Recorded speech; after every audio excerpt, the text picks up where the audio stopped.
እንደምን ከረማችሁ እንደምን ቆያችሁኝ? ሁላችሁንም ሰላም ሰላም ሰላም ሰላም ሰላም።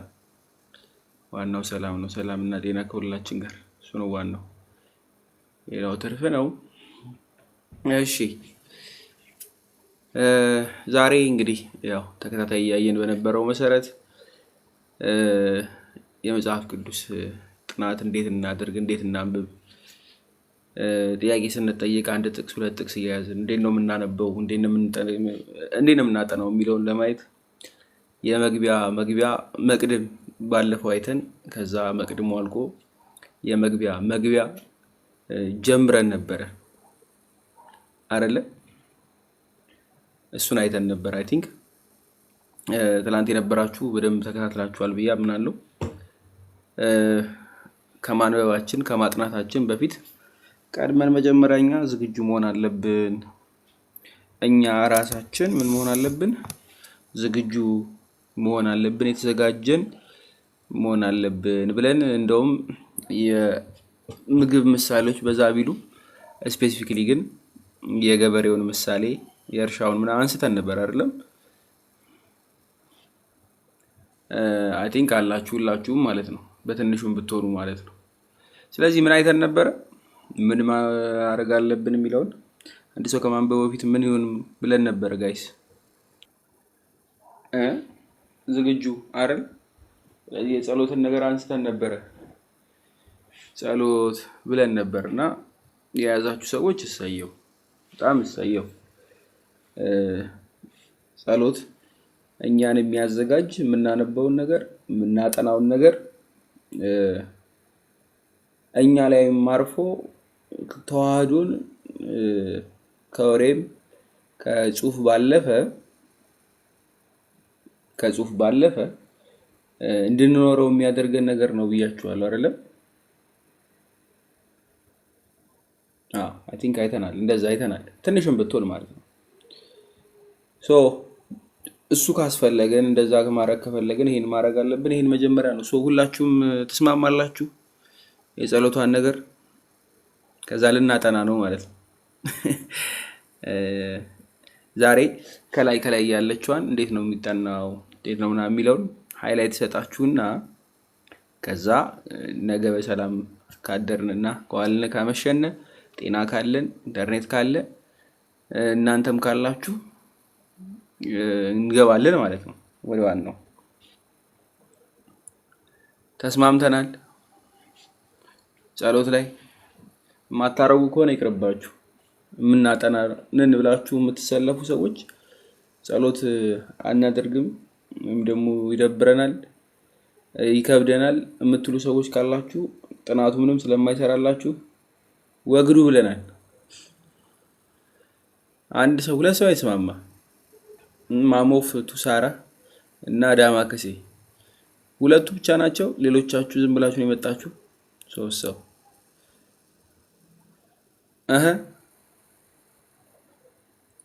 ሰው ሲያጠና ነው ማጥናት ይፈልጋችሁት ያያችሁት፣ አይቅርብኝ ብላችሁ ነው የመጣችሁት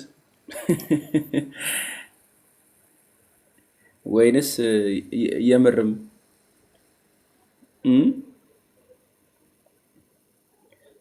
መጠየቅ አለበት ብዬ ነው እንዴ? መጠየቅ ግድ ነው። መጠየቅ አለባችሁ። አይደብራችሁ?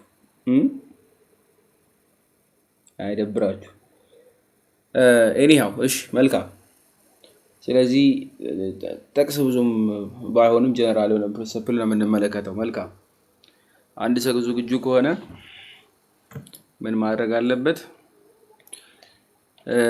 ገበሬ ያስፈልገዋል ማለት ነው አይደል? መሬት የታረሰ መሬት የሚዘራበት ያስፈልገዋል። ስለዚህ ጥናት ነው፣ መጽሐፍ ቅዱስ ክፍል ነው። ስለዚህ መምህር ያስፈልጋችኋል ማለት ነው። የመጀመሪያው መምህር ያስፈልጋችኋል። ቨርቹዋሊም ሆነ በአካል ብቻ ልሰየው ሁሉን ነገር ባያሳያችሁ እንኳን ጋይድ የሚያደርጋችሁ ስፒሪቹዋል ጋይድ ያስፈልጋችኋል። ያስማማናል ወይስ ቅር ይላችኋል? አይላችሁም አይደለ? ለምን ካላችሁ እናንተ ሙሉ በሙሉ ልትረዱት እማትችሏቸው በራሳችሁ ነገር ግን መምህር የሚያስፈልግባቸው ባለፈው ዘዳግምን ጠቅሰን ክርክር ቢነሳ ወደ አይሁድ ካህናት አይደለ ወደ ሌዋውያን ካህናት እንዲሄዱና ሌዋውያን ካህናት ግጭታቸውን እንዲፈቱት መጽሐፍም ትርጉም ከሆነ አስተካክለው እንዲፈቱላቸው እሱ ብቻ አይደለም እንዲያስተምሯቸውም በሙሉ አይተናል አይደለ። መምህራን ግድ ናቸው፣ ካህናት ያስፈልጋሉ። ስለዚህ መምህር ያስፈልገናል። በነገራችን ላይ መጽሐፍ ቅዱስን ለማጥናት በግለሰብ ሳይሆን ህብረታዊ ነን ብያችኋለሁ ትላንትና።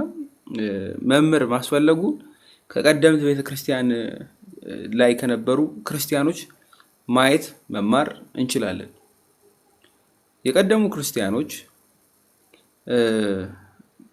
በደንብ አዙልኝ መጽሐፍ ቅዱስን ለማንበብ በጋራ ያነቡ እንደነበር ታሪክ ያሳየናል።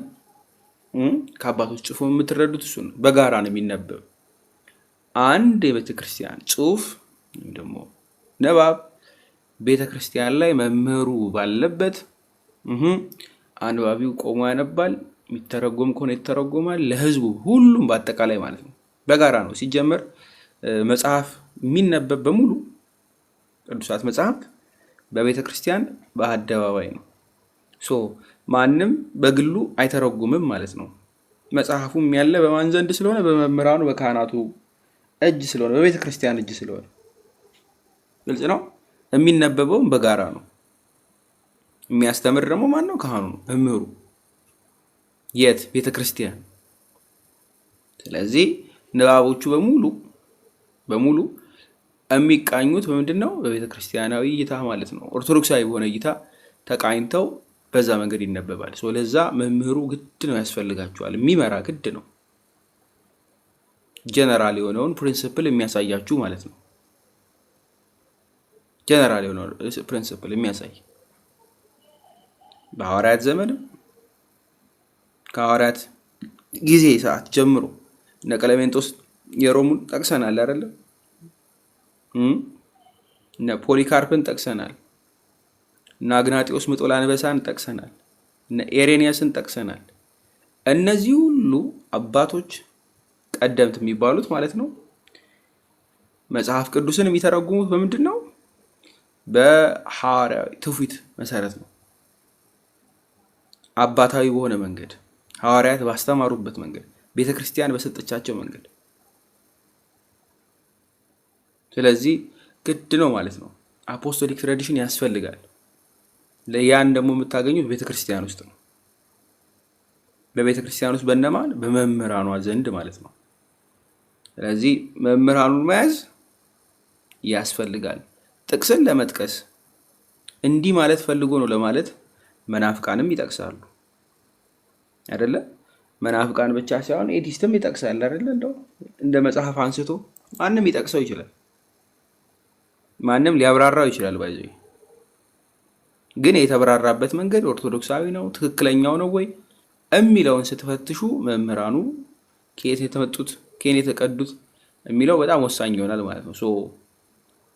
መምህራን ግድ ናቸው። ምናልባት አንድ ቲክታክ ላይ የለቀቀው ሰሞኑ ቪዲዮ ነበር። ወልደ ሐዋርያ አለ። ወልደ ሐዋርያ ቲክታክ ላይ የአባ ገብረ ኪዳን ንግግር ለቆት ነበርና ካለ መግባት ማሳየት ትችላለህ ወይስ ቤላ ትችላለሽ? ወይም ሌሎቻችሁ ያ የወልደ ሐዋርያት ማለት ነው ትችላለሽ? ዳማክስ ወይ ሎዛ አለኝ ትርፍ ስልክ ግን የታለ ልጁ? አይሆነ ወልደ ሐዋርያ አንድ ቁጥር ጻፍላት። ወልደ ሐዋርያ አይ ቲንክ ነበረ አለ አይ ቲንክ ይኖራል። እሺ ያ ከታች አለ። ቤላ ዱዊት ፕሊስ ብሎ የጻፈው ቤላ ስራ ነች። እንዳጋጣሚ አይመቻትም። ሎዛ ወይ አንዳችሁ አሳዩልኝ።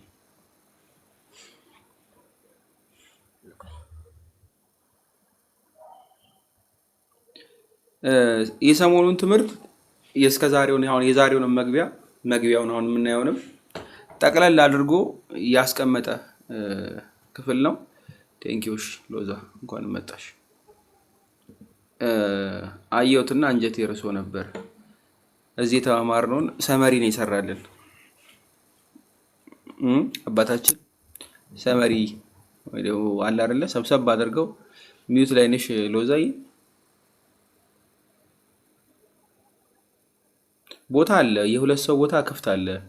ማሞፍ ቱሳራ ባዶ ነው።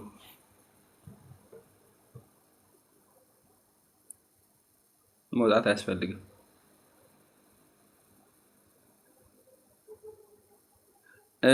ሎዛ ይክፈችልኝ አንዴ ሚዩትሽን። ምሳሌ ፕሮቴስታንት መጽሐፍ ቅዱስ ነው የሚጠቅሰው፣ ካቶሊክስ ምንድን ነው የሚጠቅሰው፣ ኦርቶዶክስ ምንድን ነው የሚጠቅሰው? እሺ ሁሉም መጽሐፍ ቅዱስን ጠቀሰ። መጽሐፍ ቅዱስ እነማን እንደሚሉት ነው እያለ ያለ ነው። እነማን እንደሚጠቅሱት ሲሆን ነው እውነት። ኦርቶዶክስ ሲጠቅሱት አይደል? ለምን በደጋፊነት ነው? ለምን ይመስላችኋል? በሰንሰለቶቹ እስኪ በሰንሰለቶቹ በሉ። ሰንሰለቶቹ እነማን ናቸው መሰላችሁ? ይኸውላችሁ አሁን እኔ ዛሬ የማስተምረው ትምህርት ካስተማሩኝ መምህር ሄዶ ይረጋገጣል። ያስተማሪ መምህራን አሉ። ብሉይና አዲስ ያስተማሪ መካድዮስ አሉ። ሊቃውንት ያስተማሪ መንበረ መንግስት አሉ። የኔታ ሊቀ ሊቃውንት መነኮሳት ያስተማሪ መምህር አሉ። ከእነሱ ይለካል። የእሳቸው ትምህርት ከእሳቸው መምህር ታይዶ ይረጋገጣል። የእሳቸው መምህር የዛሬ 100 ዓመት ከነበረ ሊቅ ጋር ይረጋገጣል። የዛሬ 100 ዓመት የነበረው ሊቅ የዛሬ 400 ዓመት ከነበረው ከመምህር ኤስድሮስ ትምህርት ይለካል። የዛሬ 400 ዓመት የነበረው ሊቅ የዛሬ 600 ዓመት ከነበረው ከአባ ጊዮርጊስ ትምህርት ጋር ይለካል። የዛሬ 600 ዓመት የነበረው አባ ጊዮርጊስ የዛሬ 1600 ዓመት ከነበረው ከቅዱስ ያሬድ ትምህርት ይለካል። የዛሬ 1600 ዓመት የነበረው የቅዱስ ያሬድ ትምህርት የዛሬ 1800 ዓመት ከነበረው ከሄሬኔዎስ ትምህርት ይለካል። የሄሬኔዎስ ትምህርት ሄዶ ከአግናጤዎስ ትምህርት ይለካል። የአግናጤዎስ ትምህርት ሄዶ ከዮሐንስ መጥምቅ ትምህርት ይለካል። መጽሐፎቻቸው አሉ። ከቃሉ ጋር ናቸው። እነዚህን ለማስኬድ ጉባኤ ያለበት ምክንያት ያ ትምህርቱ እየቀጠለ መጥቷል ማለት ነው። ከሐዋርያት ጀምሮ የቀጠለው ትምህርት ቤት ማለት ነው። የትምህርት ቤት ማለት የመጽሐፍ ትምህርት ቤት ማለት ይሄ ነው። የመጽሐፉ ምንነቱ ውስጡ የያዘው ትርጓሜው ከመጀመሪያው ጀምሮ እንደተነገረበት ዓላማ እየፈሰሰ መጥተዋል ማለት ነው። አሁን ገባችሁ? ገብቷችኋል? ስለዚህ አሁን አንድ ነገር ልብ በሉ። በቲክታክ የሚሆን በፌስቡክ የሚሆን አንድ ነገር ከምታምኑት እምነት ተቃራኒ የሆነ ነገር ሲነገር አትሸባበሩ፣ መልስም አትስጡ፣ ዝም ነው በሉ። ዝም ብላችሁ አትንጫጩ። ቆይ ማቴዎስ ምዕራፍ 4 ምናምን፣ ሉቃስ ምናምን፣ ሮሜ 8፣ ኤፌሶን 6፣ ገላትያ 7 ሲል አንድ ሰው ቆይ ጥቅሱ የጥቅሱ ሀሳብ አንተ እንደምትጠቅሰው ለመሆኑ ማረጋገጫ ምንድን ነው? ሀሳብ የገባችሁ? ምንድን ነው ማረጋገጫ? አንተ እንደምትጠቅሰው ለመሆኑ ለምንድን ነው? ምንድን ነው ማረጋገጫ? አንተ በዘመኑ ይሄንን መጽሐፍ ቅዱስ የተቀበለው አግናጤዎስ ምን ብሎ ነው የተረጎመው? ይሄን ሄሬኔዎስ ምን ብሎ ነው የተረጎመው? ፖሊካርፐስ ምን ብሎ ነው የተረጎመው? ቄርሎስ ምን ብሏል? የዘመን ሰንሰለት የነበራቸው ምን ብለው ነው የተረጎሙት? ራሱን መጽሐፍ ቅዱስን እንዲጠረዝ ያደረገው የመጽሐፍ ቅዱሱ ጠበቃ አትናቴዎስ ምን ይል ነበር ለዚህ ጉዳይ? አንተ እኮ የተጠረዘ መጽሐፍ ገዝተህ ነው የምትንገዋለለው። መጽሐፍ ቅዱሱ እንዲጠረዝ የጠበቀው ሊቅ ምን ብሎ ተርጉሞት ነበር? እንደዚህ ነው ማለት ያለባቸው።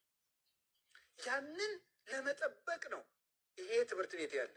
የሚገርመው እናንተ አታውቁትም። ይሄ ትምህርት ቤት እውነት ለመናገር ማለት ይሄ የቆሎ ትምህርት ቤት አይደለም ጎበዝ።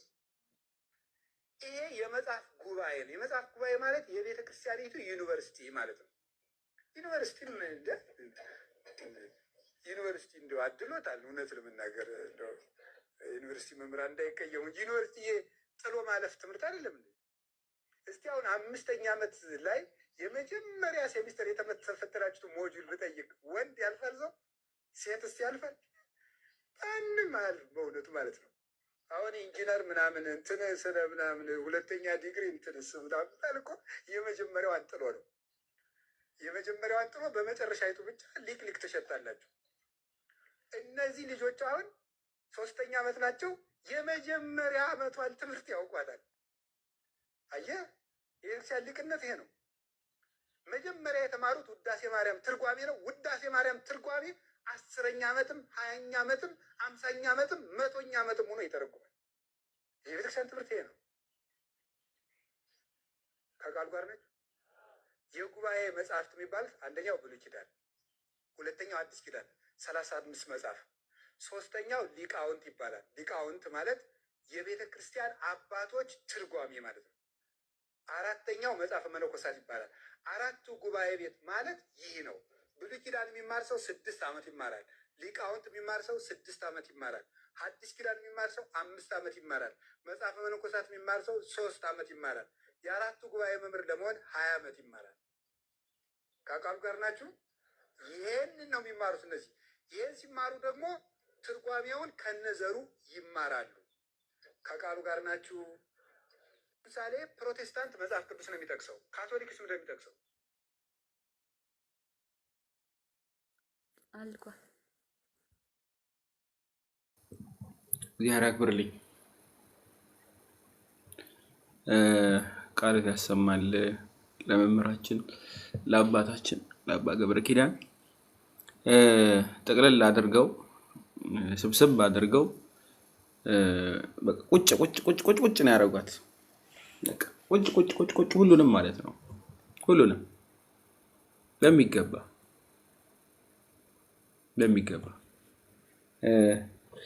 ምናልባት መጽሐፍ ቅዱስ መክፈት ከቻልሽ ሎዛዬ እዚሁ ትቀመጫለሽ ማለት ነው። ስነግርሽ ታውጭልኛለሽ። ሜቢ እሺ፣ ከፍትልሃለሁ። እሺ፣ ሸጋዳ እንደዛ ከሆነ መልካም ልናይ ነው እንግዲህ። እሺ፣ የምትይዙ ካላችሁ በደንብ ያዙት፣ በደንብ ተከተሉኝ። አባቶቻችሁ ማን ናችሁ ብዬ ባለፈው የጠየኩት ሆን ብዬ ነው። አባቱን ያላወቀ ምኑን ስለማያውቅ፣ የአባቶቹን ትምህርት ስለማያውቅ፣ ትክክለኛው ትምህርት የቱ እንደሆነ ስለማያውቅ፣ መጀመሪያ ከሁሉም አስቀድሞ አባቶቻችሁን ማወቅ፣ አባቶቻችንን ማወቅ የግድ የግድ የግድ ይላል። የግድ እነዚህ አባቶች ምን አስተማሩ? ያ ትምህርት በየት ይገኛል? እሱ ደግሞ በዋነኛነት መጠየቅ ያለበት ነው። እሱንም አይተናል። እነማን ያስተምራሉም አይተናል። መጽሐፍ ቅዱስስ አሁን እንዴት ይተረጎማል? አሁን በዋናነት አስቀምጡላችሁ ማለት ነው። በአባቶች አይን ይሆናል ማለት ነው። መምህር ያስፈልገናል ማለት ነው። ያ መምህር ነው። ያ መምህር ምን አይነት መምህር ነው? በቤተ ክርስቲያን ውስጥ ያለ የአባቶቹን ትምህርት የያዘ ለእናንተም ደግሞ የሚሰጣችሁ መምህር ማለት ነው። የሚሰጣችሁ ሎዛዬ መጽሐፍ ቅዱስ ክፈችልኝ። አንደኛ ጢሞቴዎስ ምዕራፍ 6 ይሄንን የያዘው መምህር ዝም ብሎ እየተቀመጠ እንደው የፈለገውን የሚከፍት ምናምን አይደለም። አንደኛ ጢሞቴዎስ ምዕራፍ 6 ቁጥር 20 ላይ በቤተ ክርስቲያን ውስጥ ከሐዋርያት የተቀበለውን ሐዋርያት ያስተላለፉትን ጌታ የሰጠውን ማለት ነው እሱን ይዞ ጠብቆ ንግግሩን ብቻ ሳይሆን አስተምሮቱን በደንብ ጠብቆ የያዘ ምንድነው? መምህር ነው። ያ መምህር ለእናንተ ምናችሁ ነው? አይናችሁ ነው፣ ማየቻችሁ ነው፣ ተርጓሚያችሁ ነው። ጢሞቴዎስ ሆይ በውሸት ዕውቀት ከተባለ ለዓለም ከሚመች ከከንቱ መለፍለፍና መከራከር እየራቀ የተሰጠህን አደራ ጠብቅ ብሎ ቅዱስ ጳውሎስ ለጢሞቴዎስ ያዘዘውን ባለፈው ማነበበናታል። ስፔሲፊካሊ ተመልከቱልኝ። የመሬት ምንድነው የሚለው? የተሰጠህን አደራ፣ የተሰጠህን አደራ። ስለዚህ ለቤተ ክርስቲያን ጠባቂዎች፣ መምህራን፣ አባቶች ምን ተሰጥቷል? አደራ። አደራ ሊጠበቅ የሚገባው ጥንቁቅ ሰው ብቻ ሊይዘው የሚገባ የተጠነቀቁ በደንብ ማለት ነው ቅድስናም ያላቸው ሊይዙት የሚገባ አደራ የተሰጠ ነገር አለ። አደራ እዛው ሁለተኛ ጢሞቴዎስ ላይ ይጅልኝ አንድ እንሂድ። ሁለተኛው ላይ ማለት ነው ምዕራፍ 1 ላይ እንደ ሪቪው ነው የምናደርገው። ባለፈውም ስላየ ነው በየጊዜው አዳዲስ ሰው ስለምትመጡ ተከተሉ ፍሎን እየጠበቀን እንድንሄድ ማለት ነው። ምዕራፍ 1 ቁጥር 13 ምዕራፍ 1 13 አደራ አደራ የተባለው እንግዲህ ቅዱስ ጳውሎስ ነው አደራ የሚለው አደራ አደራ ተመልከቱት። በክርስቶስ ኢየሱስ ባለ እምነትና ፍቅር አድርገህ ከእኔ የሰማውን ጤናማ ቃል ምሳሌ ያዝ፣ መልካሙን አደራ በእኛ በሚኖረው በመንፈስ ቅዱስ ጠብቅ ብሎ ቅዱስ ጳውሎስ ያስቀምጣል። ቁጥር 13 መልሽ፣ ችግር የለም ሁለቱን ነው ፈልግ፣ ሁለቱን ጥቅስ ከቁጥር 13 ጀምሮ በክርስቶስ ኢየሱስ ባለ እምነትና ፍቅር አድርገህ ነው የሚለው። እንደው ዝም ብሎም አይደለም። በኢየሱስ ክርስቶስ ባለ እምነትና ፍቅር አድርገህ ከእኔ የሰማኸውን ጤናማ ቃል ይላችሁ። ጤናማ ያልሆነ የሚረብሽ በሽተኛ የሚያደርግ ምን አለ ማለት ነው? ቃል አለ ማለት ነው። ይሄ ግን ምንድን ነው? የወንጌል ቃል ነው፣ የጌታ ቃል ነው። ጤናማ ነው፣ የሚስማማ ነው። የማይስማማ ምግብ በልታችሁ እንደሚያቀረሻችሁ አይነት ነገር አይደለም። በልታችሁት የሚስማማ አይነት ነገር ነው። ይሄ ልክ እንደዛ ያለ ነው። መንፈሳዊ ምግብ ነው። ጤናማ ቃል ምሳሌ ያዝ፣ መልካሙን አደራ ይለዋል። እንግዲህ አደራ ያዝ ብሎታል። ቀድሞ መልእክት ይላችሁ ጢሞቴዎስ፣ ይሄ ሁለተኛው መልእክቱ ነው ቅዱስ ጳውሎስ ይጽፍለት። ሁለተኛው ላይ ይደግምለታል። መልካሙን አደራ ይለዋል። ይሄ አደራ ምን አይነት መልካም አደራ? መልካም አደራ በእኛ በሚኖረው በመንፈስ ቅዱስ ጠብቅ ይለዋል። የሚጠብቀው ማን ነው? መንፈስ ቅዱስ። መንፈስ ቅዱስ ይህንን የያዘ መምህር ነው እናንተ እንዲያስተምር የሚፈልገው። ምዕራፍ 2 ላይ ጅልኝ ቆይ አንዴ። ምዕራፍ 2 ላይ ቁጥር 2 ላይ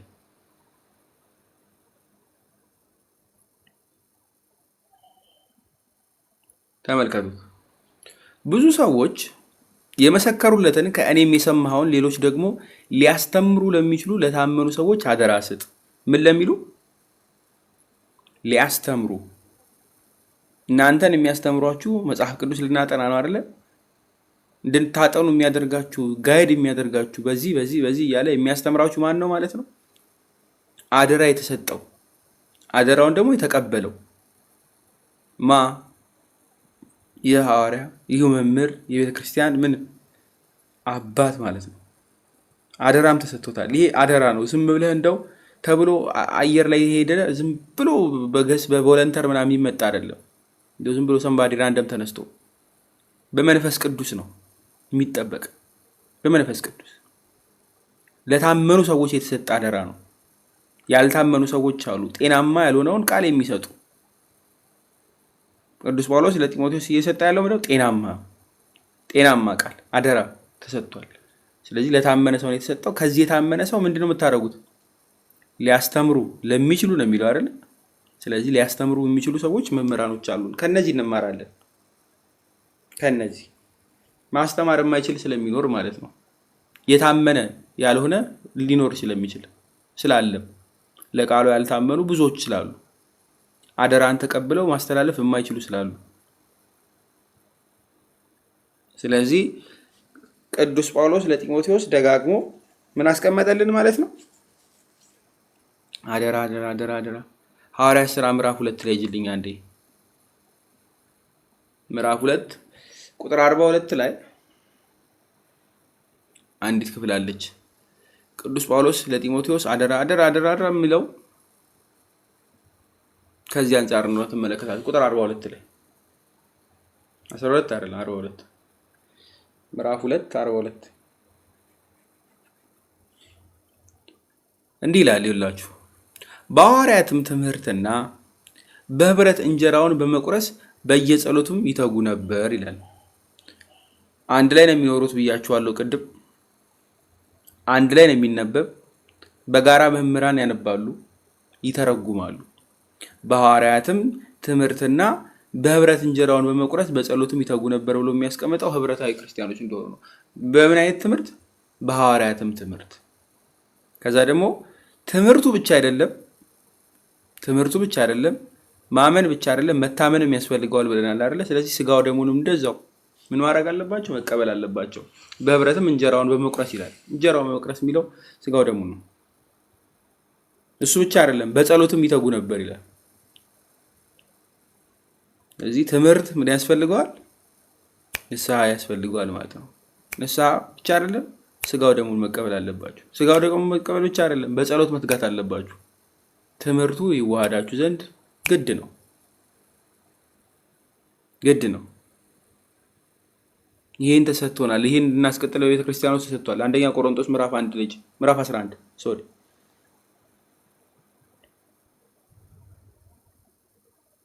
ይህ አንድ የተሰጠ ነው፣ ልንጠብቀው ይገባል። እንደው ሰንባዲ ተነስቶ የፈለገው ሊያደርግ አይገባም። በነገራችን ላይ እንደፈለጋችሁት የምትንቀሳቀሱበት እንደፈለኩ የማደርገው ነገር የለም። አንድ የተሰጠ ነገር ነው። ቁጥር 11 ምዕራፍ 11 የመጀመሪያው 1 እና 2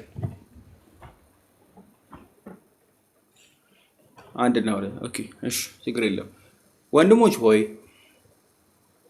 እኔ ክርስቶስን እንደምመስል እኔን ምሰሉ ካለ በኋላ ቅዱስ ጳውሎስ ወንድሞች ሆይ በሁሉ ስለምታስቡኝና አሳልፌ እንደሰጠኋችሁ ወግብ ፈጽማችሁ ስለያዛችሁ አመሰግናችኋለሁ ይላል። ቅድም መልካም የሆነውን ጤናማ የሆነውን ቃል ይላል አይደለም? ያዝ ፈጽም። አሁን ደግሞ ምን ይላችኋል? ስለምታስቡኝና አሳልፌ እንደሰጠኋችሁ ወግን ፈጽማችሁ ስለያዛችሁ አመሰግናችኋለሁ። ሐዋርያት የሚያመሰግኑን ምን ስላደረግን ነው? ወይም ደግሞ ምን ስናደርግ ነው? የተሰጠንን ወግ የተሰጠንን ትምህርት ምን ስንል ስንፈጽም። ምን ፈጽም ደግሞ ትክክለኛውን በልተን ነው መሆን ያለበት አይደለ? ትክክለኛውን ቃል ትክክለኛውን ትምህርት ከማን ተምረን? ከመምህራኑ።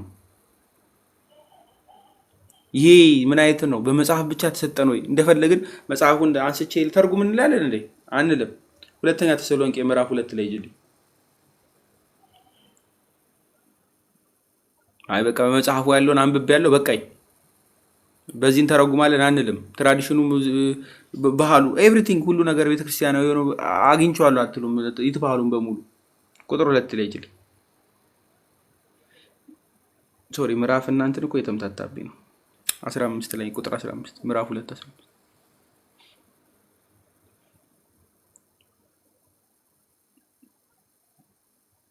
ምዕራፍ 2 15 ላይ ዝቅ ወረታች 2:15 እሺ ናይስ። እንግዲያስ ወንድሞች ሆይ ጸንታችሁ ቁሙ፣ በቃላችንም ቢሆን ወይም በመልእክታችን የተማራችሁትን ወግ ያዙ። ራሱ ጌታችን ኢየሱስ ክርስቶስና ትቃሪው አንዴ ይችኛል ለምባት መጨረሻ ላይ ከፍ ነው የምታረጊው። ራሱ ጌታችን ኢየሱስ ክርስቶስና የወደደንን በጸጋው የዘላለሙን መጽናናት በጎንም ተስፋ የሰጠን እግዚአብሔር አባታችን ልባችሁን ያጽናኑት በበጎም ስራና በቃል ሁሉ ያጽኗችሁ ብሎ ያስቀምጣል ቅዱስ ጳውሎስ። እንደ ምርቃትም ደግሞ እንደ ጸሎትም ነው የሚያደርገው፣ እንደ አደራም እየሰጠ ነው። የተማሩት ግን በምንድን ነው? በመጽሐፍ ብቻ ነው አይደለም። አፍ ለአፍ ተነጋግረዋል፣ በቃል ማለት ነው። ስለዚህ መልእክት ብቻ ሳይሆን ቅዱስ ጳውሎስ ራሱ እያለ ያለው ይሄ መልእክት ብቻ ሳይሆን ምን አለ? በቃላችንም ቢሆን ይላል። ስለዚህ በቃላችን የተባለውን ማጋ እናገኛለን? አደራ የተሰጡት ጋር። አደራ የተሰጡት እነማን ናቸው? ቤተክርስቲያን መምህራን። አደራው ቤት ነው ያለው፣ በቤተ ክርስቲያን። መልእክቱ ብቻ ሳይሆን የቃሉ ማለት ነው። ስለዚህ ይተረጉሙልናል፣ ይመሩናል ማለት ነው። ግልጽ ነው? ግልጽ ነው። ሁለተኛ ጴጥሮስ ምዕራፍ 1 ከቁጥር 20 ላይ ሂጅልኝ። እናንተ ግልጽ ነው መልሱልኝ እስከዚህ ድረስ።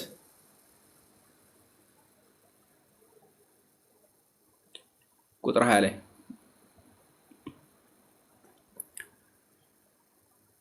አንድ ሰው ሌሎቻችሁ ተኝታችኋል። እኔ እኮ በጣም ነው የሚያነፍረኝ። እሺ እንዲህ ይላል፣ ይህን በመጀመሪያ ወቁ በመጽሐፍ ያለውን ትንቢት ሁሉ ማንም ለገዛ ራሱ ሊተረጉም አልተፈቀደም።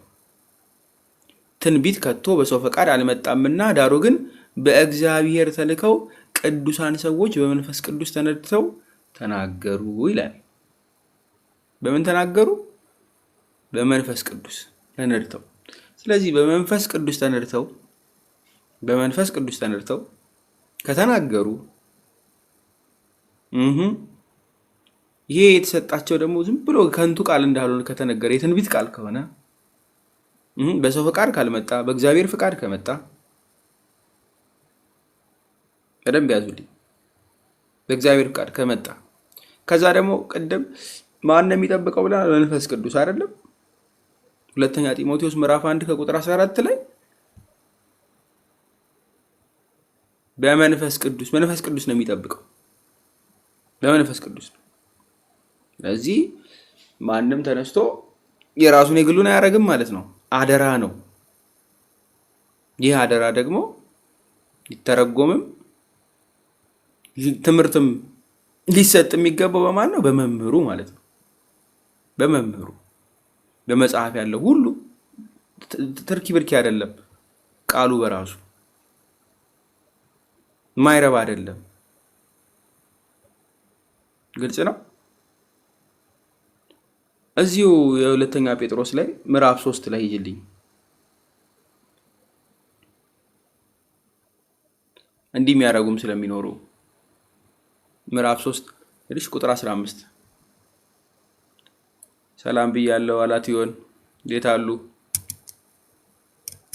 ይግቡ ይላኩ። ከቁጥር 15 ላይ ተመልከቱ። የጌታችንም ትዕግስት መዳናችሁ እንደሆነ ቁጠሩ። እንዲህም የተወደደው ወንድማችን ጳውሎስ ደግሞ እንደሰጠው ጥበብ መጠን ጻፈላችሁ። በመልእክቱም ሁሉ ደግሞ እንደነገረ ስለዚህ ነገር ተናገረ ብሎ አስቀመጠ። ከታች ያለውን አንብቢው ቁጥር 16 በእነዚያ ዘንድ ለማስተዋል የሚያስቸግር ነገር አለ። ያልተማሩትና የማይጸኑትም ሰዎች ሌሎችን መጽሐፍት እንደሚያጣምሙ እነዚህን ደግሞ ለገዛ ጥፋታቸው ያጣምማሉ ብሎ ያስቀምጣል። ለማን ጥፋት? ለገዛ ጥፋታቸው። ለማስተዋል የሚያስቸግር ነገር አለ ይላል። በእነዚያ መምህር የላቸውማ። መንፈስ ቅዱስ ከእነርሱ ጋር አይደለም፣ የሚያገዛቸው የለም። ያልተማሩትን ነው ሊያስተማሩ የሚሞክሩት። የማይጸኑትንም እንደዛው ማለት ነው። መጽሐፍትን ምን ያደርጋሉ? ያጣምማሉ። መጽሐፍን ለማጣመም ማንበብ ይጠይቃል። ባይዘ አንድ ሰው ካነበበ በኋላ ነው የሚያጣምመው። ልክ አይደለም። በዚህ እያለ ማለት ነው። በገባው ልክ አደራ አልተሰጠውም። መልእክት ብቻ ሳይሆን በቃል ያለውን አልሰሙም። መልእክቱን ብቻ ይዘው በቃል ያለውን ሳይዙ አጣሙ ያነባሉ። በገዛ ፍቃዳቸው ማለት ነው። ለገዛ ፍላጎታቸው። ሁለተኛ ጴጥሮስ ምዕራፍ 1 ከቁጥር 21 ላይ ያየ ነው ማለት ነው።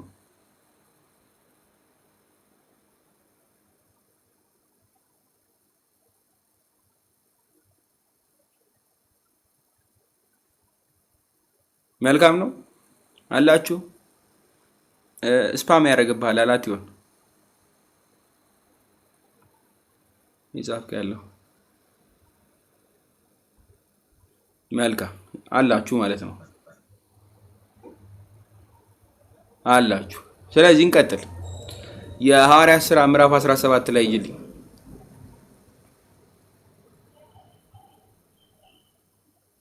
ትላንትና ስላየናቸው እነዚህ ነው ያሉ። እሺ መጽሐፍትን ይመረምሩ ነበር የተባሉት የቤሪያን ሰዎችን ላሳያችሁ ነው። ደግሜ ላንብበው አይከፋኝም፣ ችግር የለም። አዎ ቁጥር 11 ላይ 17 11 የቤሪያን ሰዎች ብዬ ነግራችሁ ነበር። መጽሐፍትን ይመረምሩ ነበር።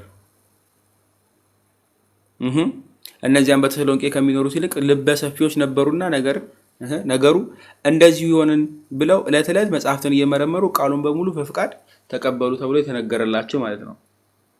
ልበ ሰፊዎች የተባሉ መጽሐፍትን የሚመረምሩ ቃሉን በደንብ ያዙልኝ። መጽሐፍትን እየመረመሩ ቃሉን በሙሉ ፈቃድ ተቀበሉ ነው የሚል። ከላይ ግን ቅዱስ ጳውሎስና ማን ነበር ሲያስተምሩ የነበረው? ወደ እነሱ የተማሩትን ነው። እሺ የተማሩትን ይመረምሩ ነበረ። ከላይ ቁጥር ከፍ በልኝ 1-2 ተመልከቹ ምን እንደሚለው። ወዲያውም ወንድሞች ጳውሎስና ሲላስ በሌሊት ወደ ቤሪያ ወጣች ሰደዷቸው። በደረሱም ጊዜ ወደ አይሁድ ምኩራብ ገቡ። እነዚያም በተሰሎንቄ ከሚኖሩት ይልቅ ሰፊ ሰዎች ነበሩ ይልና ያስቀምጣሉ። መምህራኑ ሐዋርያቱ እያስተማሯቸው እነሱ ደግሞ ምን ያደርጋሉ? ይመረምራሉ። የሰጧቸውን መምህራን ልክ ሲያስተምሯቸው ይመረምራሉ። ስለዚህ በመምህሩ ጋይድ እናንተም ትመረምራላችሁ ማለት ነው። እናንተም በደንብ ታያላችሁ። ዕለት ዕለት በጋራ ነው፣ ግን ይሄ በግሩፕ ነው፣ በህብረት በቤተ ክርስቲያን ውስጥ ነው ደግሞ ይሄ ግልጽ ነው። ስለዚህ እነሱን መስማት ግድ ነው፣ ማዳመጥ ግድ ነው። እንዲህ ነው ሲሏችሁ ያስፈልጋል። ለምን? እነርሱን የሰማ ማንን ሰማ? እነርሱን የሰማ ማንን ሰማ? ሉቃስ 10 ላይ ይጅልኝ።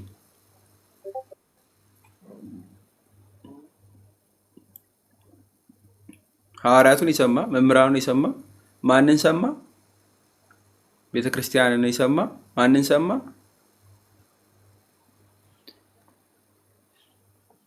ማንን ሰማ?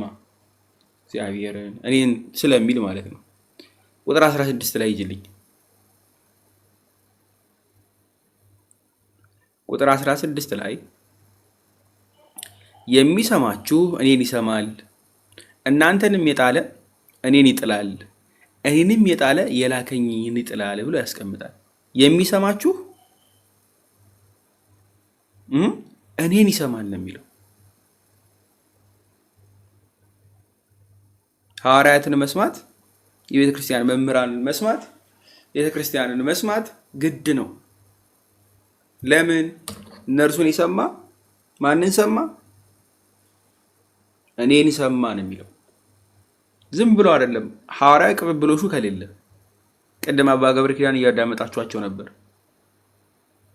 የአንተ አባት ማን ናቸው? አቡነ ማትያስ። እሳቸው ጌታ ያመጡት ወደኋላ ጌታ ድረስ ሊሄድ ይገባል። ለምን? ከጌታ የመጣው ቃል በቅብብሎሽ መጥቶ ከነ ትምህርቱ ከነ እያንዳንዷ ቃል ማለት ነው እኛ ጋር ሊመጣ ይገባል። የሰሙትን ያቀብላሉ። ከነሱ የሰሙት ለሌላው ያቀብላሉ። ቅብብሎሹ ያስፈልጋል። ጌታ ድረስ ሊመጣ ይገባል። እነርሱን የሰማ ማን ሊሰማ? ጌታ እንዲሰማ ማለት ነው። ያልተቋረጠ ከእነርሱ መካከል ሰው ብትጥሉ፣ ሐዋርያ ብትጥሉ፣ መምህር ብትጥሉ፣ ቤተክርስቲያንን ብትጥሉ ማንን ጣለ? እናንተንም የጣለ ነው የሚል እኔ ይጥላል። ሐዋርያቶቹን አባቶቹን የማይቀበል ማንን አይቀበልም? ጌታውን አይቀበልም። እነርሱን ከጣለ ማንን ይጥላል? ጌታውን መድኃኒቱን ይጥላል ማለት ነው። እርሱን የጣለ ደግሞ ማን ጣለ? የላከኝን ይጥላል፣ አብን ይጥላል ብሎ አስቀመጠ ማለት ነው።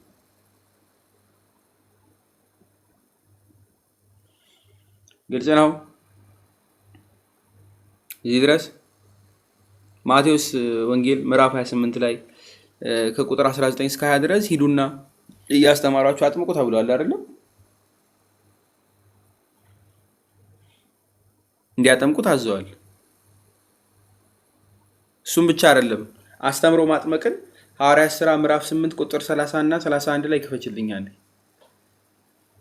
ማቴዎስ ወንጌል ምዕራፍ 28 ከቁጥር 20 ላይ እስከ 19 ምናምን ያስተማረውን ታገኛላችሁ ሄደው ሲያስተምሩ ማለት ነው።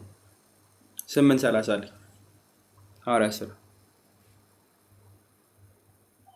የሚመራኝ ሳይኖር ይላል። በነገራችን ተመልከቱ፣ እኛው ጃንደረባው ማለት ነው። ፊልጶስም ሮጦ የነቢዩን የኢሳያስን መጽሐፍ ሲያነብ ሰማና በእውኑ የምታነበውን ታስተውለዋለህ አለው። እርሱም የሚመራኝ ሳይኖር እንዴት ይቻለኛል? አለው። ወጥቶም ከእርሱ ጋር ይቀመጥ ዘንድ ፊልጶስን ለመነው ነው የሚለው። ምን ይለው ዘንድ? ከእርሱ ጋር ይቀመጥ ዘንድ ፊልጶስን ለመነው። ያነበበውም የነበረውን መጽሐፍ ክፍል ይህ ነበረ። እንደ በግ ወደ መታረድ ተነዳ፣ የበግ ጠቦቶች በሸላቾች ፊት ዝም እንደሚል እንዲህ አፉን አልከፈተም። በውርደቱ ፍርዱ ተወገደ፣ ሕይወቱ ከምድር ተወግዳለችና ትውልዱንስ ማን ይናገራል? ጃንደረባውም ለፊልጶስ መልሶ ይላል፣ እባክህ ነቢዩ ይህን ስለማን ይናገራል? ስለ ራሱ ነውን ወይንስ ስለሌላ ነው አለው። ፊልጶስም አፉን ከፈተ። ከዚህም መጽሐፍ ጀምሮ ስለ ኢየሱስ ወንጌልን ሰበከለት ብሎ ያስቀምጣል። እንግዲህ አብሮት እንዲቀመጥ ለመነው። ከዛም እንዲተረጉምለትም እንደዛው ጠየቀው። ማን ነው እየመለሰለት ግን ያለው? ፊልጶስ አይደለም? አዎ ፊልጶስ። እርሱ ማን ነው? መምህር። እርሱ ማን ነው? አደራ ከተሰጡት ውስጥ መልእክት ብቻ ሳይሆን ትርጉሙንም ስለሚያውቅ የሚተረጉም እሱ ስለሆነ በቤተ ክርስቲያን ውስጥ ስላለ አደራውን የተቀበለ ስለሆነ ማንም ለገዛ ፍቃዱ ስለማይተረጉም ለዛ ነው ፊልጶስ እባክህ ይለዋል። እባክህ እናን ማን ያስፈልገናል? አሁን መጽሐፍ ቅዱስ ልናጠና ስለሆነ መምህር እባክህ የምትሉት እባክህ አስተምረን የምትሉት ንገረን የምትሉት ምን ያስፈልገናል? መምህር ያስፈልገናል። ይህ መምህር የት ይገኛል? በቤተ ክርስቲያን። አንደኛ ጢሞቴዎስ ምዕራፍ 3 ቁጥር 15 ላይ ይጅልኝ። ይህን መምህር የት እናገኘው? በቅብብሎች ውስጥ አለ ተባለው። ግን እኔም ቅብብሎሽ አለ ብሎ ራንደም ላይ ሰንባዲ ቢቀመጥ የት ነው የምናገኘው? በቤተ ክርስቲያን ስለሆነ ማለት ምዕራፍ 3 ቁጥር 15 ላይ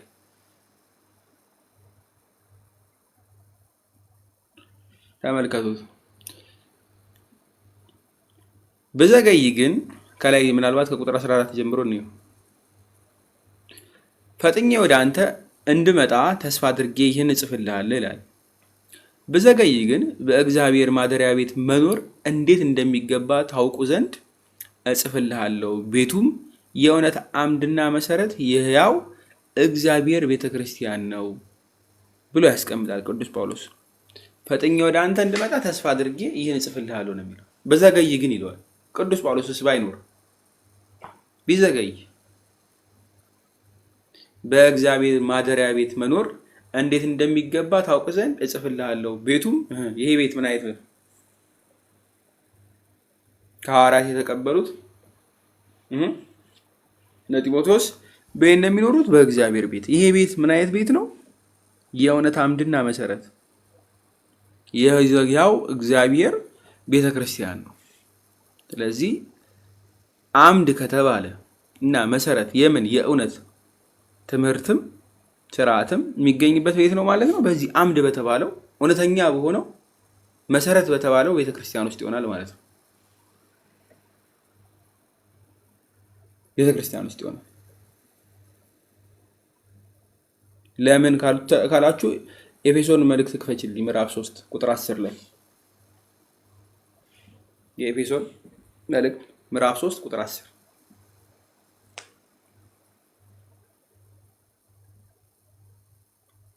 እንዲህ ይላል፣ ብዙ ልዩ ልዩ የእግዚአብሔር ጥበብ አሁን በቤተ ክርስቲያን በኩል በሰማያዊ ስፍራ ውስጥ ላሉት አለቆችና ስልጣናት ትታወቅ ዘንድ ይህም በክርስቶስ ኢየሱስ በጌታችን የፈጸመው የዘላለም ሐሳብ ነበረ።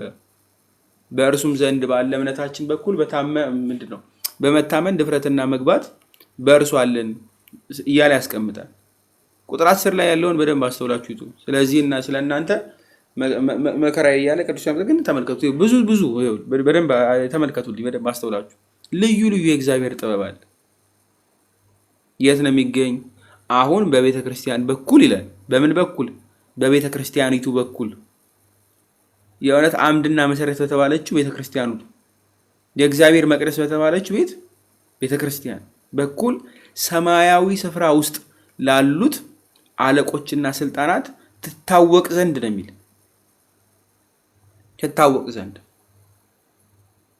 ስለዚህ አምድና መሰረት ብቻ ሳይሆን የእግዚአብሔር ጥበብ ልዩ ልዩ የተባለ ማለት ነው። አሁን በቤተ ክርስቲያንስ በኩል ነው የሚል በምን በኩል? በቤተ ክርስቲያንስ በኩል። ስለዚህ የምናውቅ የመጽሐፍን ሚስጥር ስለ ልዩ ልዩ ነገር ማወቅ የምንፈልግ ቤት ነው በቤተ ክርስቲያን በኩል ይሄ ግድ ነው። ማቴዎስ 18 ቁጥር 17 ላይ ለቤተ ክርስቲያን ነገር አትሉ ይላል አይደል? ስለዚህ እቺ ልዩ ልዩ የሆነ የእግዚአብሔር ጥበብ በእርሷ ያለባት ቤተክርስቲያን መምህራኖቿም አሉ፣ ካህናቱም ማለት ነው፣ አለቆቹም አሉ። ከርዛ እንጠይቃለን ማለት ነው። ነገር ግን እንደው ዝም ብላ ያመጣችሁ ነው እንዳንል የእውነትና አምድና መሰረት ተብላለች። በእርሷ ምን አለ? መንፈስ ቅዱስ የእግዚአብሔር ቤተ መቅደስ ስለተባለች ማለት የእግዚአብሔር ነች። ዮሐንስ 16 ላይ ሂጅልኝ አንዴ። ዮሐንስ 16:12 ላይ ጀምሮ መንፈስ ቅዱስ እንደሚመራቸው ተናግሯል አይደለ? ያ መንፈስ ቅዱስ ኦልሬዲ በቤተ ክርስቲያን ውስጥ ነው ያለ። የሚመራን ማን ነው? መንፈስ ቅዱስ፣ ለመምህራኑም ጭምር ማለት ነው። 16:12 ጀምሮ ተመልከቱት። የምነግራችሁ ገና ብዙ አለኝ። ዮሐንስ ነው የከፈሽዋ። እሺ አሜን። ሙሉ ሰው ነው ያለው። 8 ሰው አለ። ወዴትም አላስገባሽ። ተሳስተሽ ነው የሚሆነው። አይ ቲንክ የምነግራችሁ ገና ብዙ አለኝ፣ ነገር ግን አሁን ልትሸከሙት አትችሉም።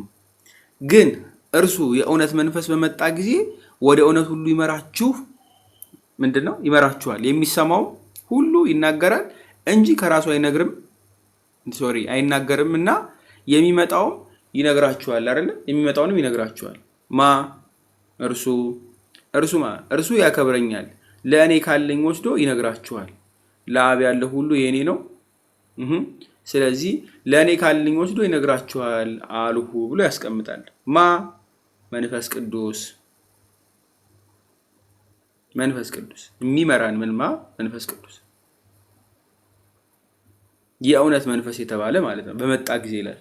ስለዚህ በቤተ ክርስቲያን ውስጥ አለ፣ በመምህራን ውስጥ ምን አለ? መንፈስ ቅዱስ። መጽሐፍ የሚጠበቅ በማን ስለሆነ? በመንፈስ ቅዱስ። ቅድም ስላየን የሚመራ ማን ነው? መንፈስ ቅዱስ። ልታነቡ ስትሉ መምህሩን የሚያግዝ ከትምህርቱም ባለፈ መንፈሳዊ እገዛም ስለሚፈልግ ማለት ነው የሚገልጥልን ያስፈልጋል። ልክ ጌታ እንደሚያደርገው ሉቃስ 24:45 ላይ ይጅልኝ። የሉቃስ ወንጌል ምዕራፍ 24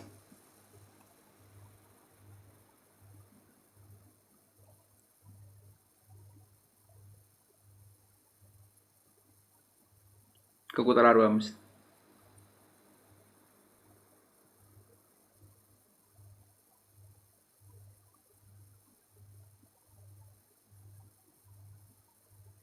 መልካም።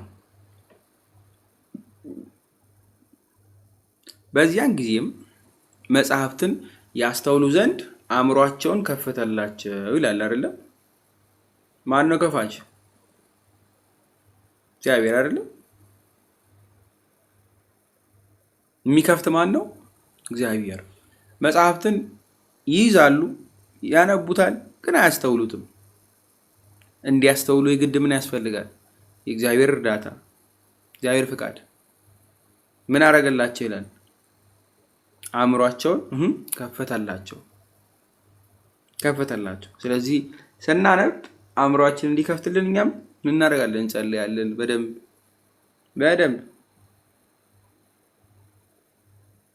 በደንብ እዚህ ያስፈልጋል ማለት ነው። ስለዚህ በደንብ ያዙልኝ። እዚህ የዮሐንስ ወንጌል ምዕራፍ 17 ቁጥር 20 ላይ ያለውን ክፈችልኝና ኤፌሶን 4 ጋር እንመለሳለን።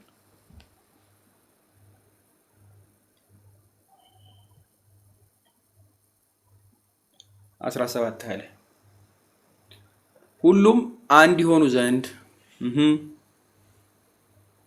ከቃላቸው የተነሳ በእኔ ስለሚያምኑ ደግሞ እንጂ ስለ እነርሱ ብቻ አለምንም ብሎ ያስቀምጣል አይደለ?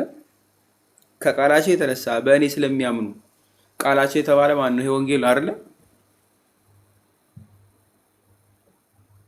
የምስራቹ አይደለም? ከእርሱ የተነሳ ስለሚያምኑ እንጂ ስለ እነርሱ ብቻ አይደለም አለምንም ብሎ ያስቀምጣል። ግን ከላይ ጀምሮ ተመልከቱ። ሁሉም አንድ ይሆኑ ዘንድ ነው። ሁሉም አንድ ይሆኑ ዘንድ የሚያምኑት አንድ ነገር ነው። ስለዚህ እዚህም እዛም አትተረጉምም፣ እዚህም እዛም የተለያየ ነገር አታመጣም። ያ የተነገረው ምስራች ምን እንዲያደርገን ነው? አንድ እንድንሆን ዘንድ ነው። አንድ እንጂ የሚከፋፍለን መሆን የለበትም ማለት ነው። ኤፌሶን 4 ከቁጥር 11 ጀምረሽ እናንብበው አንዴ። አንድ ሐዋርያት ሌሎች መምህራን እዛ ደግሞ ቤተክርስቲያንም ምን ያስፈልገናል? ዩኒቲ የሚባለው ማለት ነው። እርሱም አንዳንዶቹ ሐዋርያት፣ ሌሎቹም ነቢያት፣ ሌሎቹም ወንጌልን ሰባኪዎች፣ ሌሎቹም እረኞችና አስተማሪዎች እንዲሆኑ ሰጠ ካለ በኋላ ሁላችን የእግዚአብሔርን ልጅ በማመንና በማወቅ ወደሚገኝ አንድነት ሙሉ ሰውም ወደ መሆን የክርስቶስን ሙላት ወደሚሆን ወደ ሙላቱ ልክ እስክንደርስ ድረስ ቅዱሳን አገልግሎትን ለመስራትና ለክርስቶስ አካል ህንጻ ፍጹማን ይሆን ዘንድ ብሎ ያስቀምጣል አይደለ? እንደ ስህተት ሽንገላ ባለ ተንኮል በሰዎች ማታለል ምክንያት በትምህርት ነፋስ ሁሉ በትምህርት ነፋስ ሁሉ እየተፍገመገምን ወዲያና ወዲህ እየተንሳፈፍን ህፃናት መሆን ወደፊት አይገባንም። እዚህ ፍቅርን መያዝ ያስፈልጋል ይላል። ግን አንድ እንሆን ዘንድ ነው። ይህ አንድ እንሆን ከላይ ሰባኪያን፣ መምህራን፣ ነቢያት ሁሉንም ብሏል አይደል? ሁሉንም ግን ምንድነው የሚያደርጋቸው? አንድ ይሆኑ ዘንድ አንድ። እዚህ አንድነት እንደሚያስፈልግ አንድነት፣ የትምህርት አንድነት፣ የኑሮ ሁሉም ያስፈልጋል። በቃ ቅድስና ሁላችንም። ይሄ ግን ለመምህራኑ ተሰጥቷል። በመምህራኑ በኩል ለእኛ ማለት ነው። ይሄ ያስፈልገናል። ልክ ቅብብሎሹ እንዳየነው ማለት ነው። እነዚህን አባቶች በቤተ ክርስቲያን ታገኛላችሁ። ባለፈው አይተናል። የሐዋርያት ሥራ ምዕራፍ 1 ከቁጥር 26 ላይ በይሁዳ ማቲያስ ሲተካ፣ ሁለተኛ ጢሞቴዎስ ምዕራፍ 2 ላይ ደግሞ ጢሞቴዎስን ምን እንዲያደርግ ሹመት ሲቀበል ወይ ደግሞ ያለውን ሰክሰሽኑን ሲያሳይ፣ ቲቶን ደግሞ ምዕራፍ 1 ከቁጥር 15 ላይ እዛው ቲቶ ላይ ሌሎቹን የቤተ ክርስቲያን አለቆችን እንዲሾም ሲያዘው ታያላችሁ። ስለዚህ እነዚህ አለቆች ለእኛ ሊተረጉሙልን ግድ ነው፣ ሊያስተላልፉልን ትምህርቱ ነው። እግዚአብሔር በቤተ ክርስቲያን ውስጥ መከፋፈልን ስለማይፈልግ ማለት ነው። አንደኛ ቆሮንቶስ ምዕራፍ 14 ላይ ይልኝ እንደው ምናልባት መለያየት ከእግዚአብሔር ስላልሆነ፣ እግዚአብሔር የመለያየት አምላክ አይደለም፣ ለትርጉሙም ላስተምሮቱም ማለት ነው።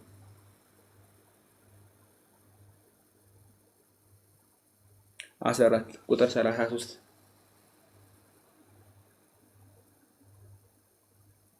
ነው። ምዕራፍ 1 አይደለም።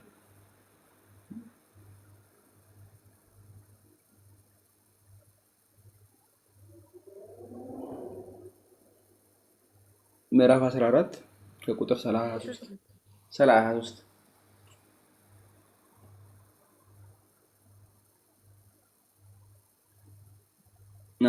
እግዚአብሔር የሰላም አምላክ ነው እንጂ የሁከት አምላክ አይደለምና በቅዱሳንም አብያተ ክርስቲያናት ሁሉ እንዲህ ነው ብሎ ነው የሚያስቀምጠው። የሰላም አምላክ ነው፣ የሁከት አምላክ አይደለም። ሁከት አያስፈልግም። በቅዱሳንም አብያተ ክርስቲያናት ሁሉ እንዲህ ነው ብሎ ነው የሚያስቀምጠው። በሁሉም ቤተክርስቲያናት ቁጥር 40 አንብቢው አንዴ።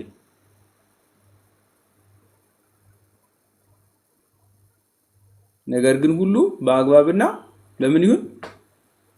በስርዓት ይሁን።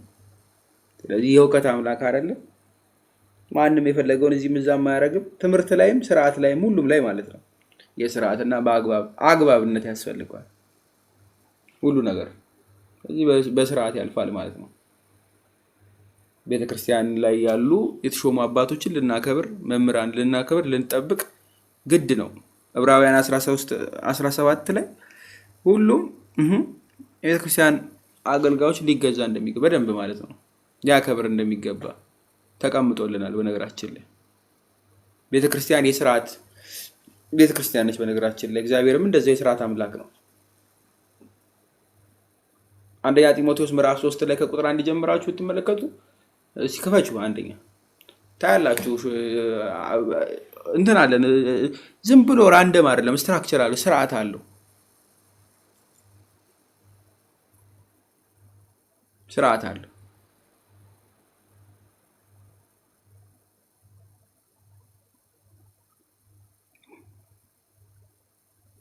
አይታይም። ከቁጥር 1 ጀምሮ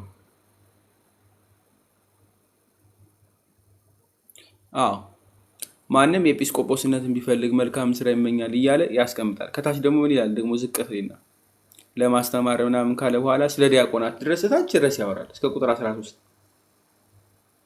በሙሉ ክፍሉ እንድታነቡት ጋበዝኳችሁ። ደግሞ ስለ ዲያቆናት ይጀምራል አይደል? ኤጲስቆጶሳት ከዛ ዲያቆናት፣ ሁሉም ስርዓት አለው፣ ሃይራርኪ አለው። ዝም ብሎ ያለ ስርዓት ሁሉም ተሿሹመው ገብተው እንትን የሚሉበት አይደለም። መሪዎች አሉ፣ አገልጋዮች አሉ፣ ተላላኪዎች አሉ፣ የሚያስተምሩ አሉ። ስለዚህ በዛ መንገድ እንሄዳለን ማለት ነው። የኪዮስ አምላክ ስለሆነ ስለሌለን ግልጽ ነው።